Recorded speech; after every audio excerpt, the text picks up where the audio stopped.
Dear student, आज हम लोग आर्थिक वस्तु एवं निःशुल्क वस्तु में अंतर को जानेंगे और दूसरा क्वेश्चन है सम सीमांत उपयोगिता नियम के बारे में जानेंगे। ये दोनों क्वेश्चन अधिकांशतः एग्जाम में पूछे जाते हैं, इसलिए यह महत्वपूर्ण है। ध्यान से समझिए। आपसे निवेदन है कि जो कोई मेरे चैनल पर नए हैं वे मेरे चैनल को सब्सक्राइब कर दे, बेल आइकन को दबा दे, जिससे मेरे प्रत्येक वीडियो की नोटिफिकेशन आपको मिलती रहेगी। चलिए शुरू करते हैं। आर्थिक वस्तु एवं निःशुल्क वस्तु के अंतर को उदाहरण की सहायता से समझाएं। तो हम लोग जानते हैं, नाम से ही पता चल रहा है, आर्थिक वस्तु मतलब जिसमें हमें पैसा चुकाना पड़ेगा, और निःशुल्क मतलब जिसमें हमें पैसा नहीं चुकाना पड़ेगा। तो हम लोग देखते हैं, आर्थिक वस्तु जिन वस्तुओं एवं सेवाओं को प्राप्त करने के लिए कोई मूल्य देना पड़ता है उन्हें आर्थिक वस्तु कहते हैं। जैसे गेहूं, कपड़ा, रेल सेवा, इन वस्तुओं पर आर्थिक नियम लागू होते हैं। निःशुल्क वस्तु, इसे हम गैर आर्थिक वस्तु भी बोलेंगे। कई वस्तुएं प्रकृति या अन्य स्रोत से हमें निःशुल्क प्राप्त हो जाती है। इन्हें प्राप्त करने के लिए हमें कोई खास प्रयत्न नहीं करना पड़ता और ना ही कोई मूल्य ही चुकाना पड़ता है। ऐसी वस्तुओं को निःशुल्क वस्तु कहते हैं। उदाहरण धूप, हवा, वर्षा, इन वस्तुओं पर आर्थिक नियम लागू नहीं होते हैं।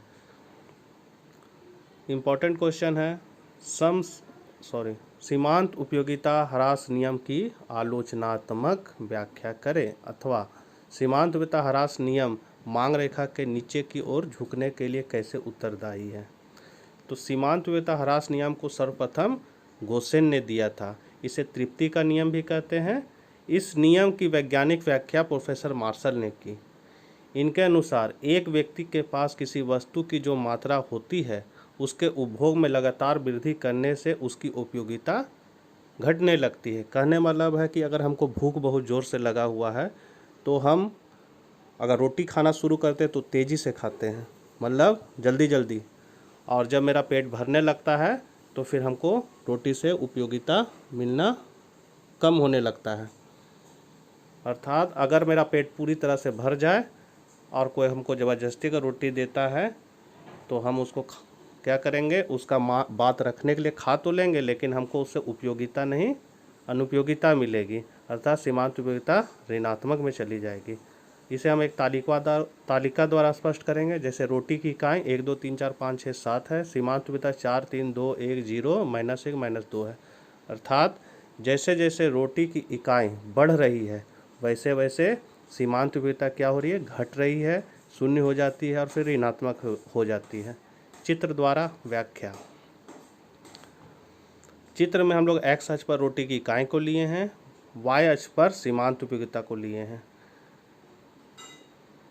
वाई अक्ष पर 1 2 3 4 तक लिए हैं और इधर वाई डैश अक्ष पर -1 -2 लिए हैं। हम लोग देख रहे हैं एक पर कितना है, यहाँ एक पर है रोटी की एक इकाई पर सीमांत उपयोगिता 4 है, तो यहाँ 4 पर बिंदु लगाएंगे और यहाँ 1 है। दूसरा है 2 और फिर सीमांत उपयोगिता 3, तो 2 यहाँ रोटी की इकाई और सीमांत उपयोगिता 3 यहाँ बिंदु लगा देंगे। इसी तरह 3 और 3 पर कितना है सीमांत उपयोगिता 2, तो 2 पर बिंदु लगा देंगे। इसी तरह इस तालिका को देखकर बिंदु लगा के और वो बिंदु को जब हम मिला देंगे तो हमको MU वक्र प्राप्त होगी, जिसको हम लोग सीमांत उपयोगिता की रेखा कहते हैं, जो ऊपर से नीचे दाहिनी ओर गिर रही है। हम लोग देख रहे हैं कि 5 इकाई पर यहाँ शून्य है, तो यहाँ 5 इकाई पर सीमांत उपयोगिता रेखा एक एक्स अक्ष को काट रही है। उसके बाद छठी इकाई से यह ऋणात्मक हो गई, अर्थात एक्स अक्ष से नीचे की ओर आ गई है।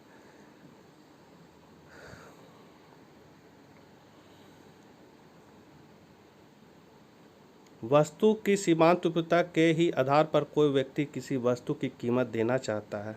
अधिक सीमांत उपयोगिता पर अधिक कीमत तथा मांग, जबकि कम सीमांत उपयोगिता पर कम कीमत तथा मांग होती है। चूँकि सीमांत उपयोगिता रेखा ऊपर से नीचे की ओर झुकी रहती है, इसलिए मांग की रेखा भी ऊपर से नीचे दाहिनी ओर झुकी रहती है।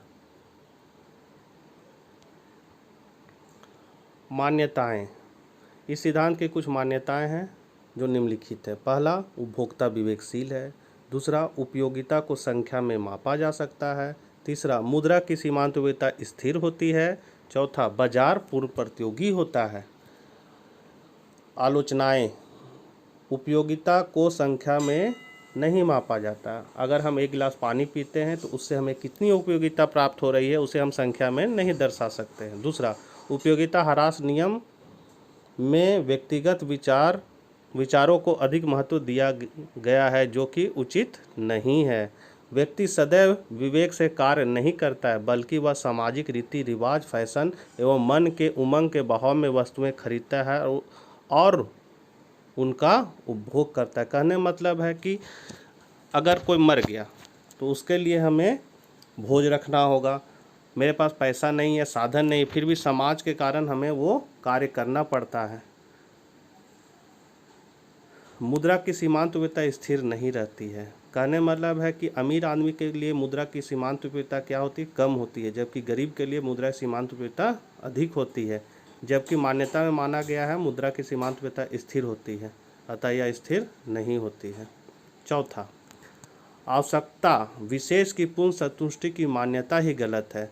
उपभोग की अवधि लंबी होने पर मानवीय आवश्यकता की पूर्ण संतुष्टि संभव नहीं हो पाती। कहने मतलब है कि हमको भूख लगा है तो अभी हम रोटी का उपभोग कर रहे हैं और उससे हमको ज़्यादा संतुष्टि मिला, लेकिन अगर हम फिर लंबा समय बाद फिर वही रोटी को खाते हैं, मतलब दूसरा रोटी, तो हमें क्या होगी?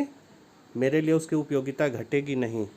अतः उपभोग की अवधि लंबी होने पर मानवीय आवश्यकता की पूर्ण संतुष्टि संभव नहीं हो पाती है।